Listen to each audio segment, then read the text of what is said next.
అందరికీ నమస్కారం అండి. నా పేరు డాక్టర్ దివ్య. నేను జనరల్ సర్జన్. ఇంటెస్టైనల్ అబ్స్ట్రక్షన్ అంటే పేగు అడ్డంకి అన్నమాట. ఈ పేగు అడ్డంకి అనేది చాలా కారణాల వల్ల ఉంటుందండి. మెయిన్ వచ్చేసి ఏముంటాయంటే కొంతమందికి చిన్నతనంలోనే ట్యూమర్స్ అంటే చిన్న పేగు, పెద్ద పేగు 2 ఉంటాయి గదా! అందులో ఎక్కడైనా ట్యూమర్స్ ఉండి అవి అడ్డుపడడం వల్ల పేగు కదలిక లేకుండా ఉండడం. ఇంకొకటి పేగుకి అతుకులు ఉండడం వల్ల వస్తుంది పేగు అడ్డంకి.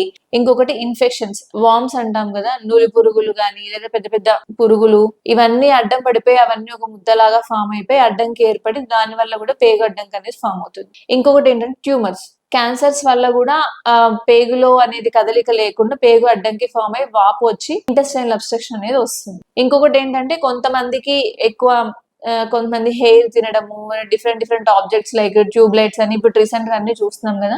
కొన్ని వస్తువులు తినడం వల్ల అవి గూడా పేగుకి అడ్డం పడిపోయి దాని వల్ల గూడా ఇంటెస్టైనల్ అబ్స్ట్రక్షన్ వస్తుంది.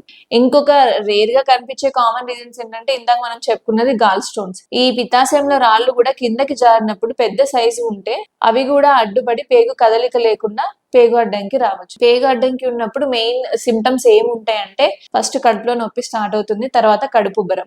దీంతో పాటు వామిటింగ్ స్టార్ట్ అవుతుంది. దాని తర్వాత పేగు కదలిక లేకుండా మోషన్ అనేది వెళ్ళరు. తర్వాత మోషన్ పేగు అంటే కింద నుంచి గాలి అనేది పాస్ అవ్వదన్నమాట. మెయిన్ ఈ 4 సింప్టమ్స్ అనేవి ఉంటాయి. ఇలా సింప్టమ్స్ ఉన్నప్పుడు మనం యాస్ ఎర్లీ యాస్ సర్జన్‌ని కన్సల్ట్ అయ్యి ట్రీట్మెంట్ తీసుకోవాలి.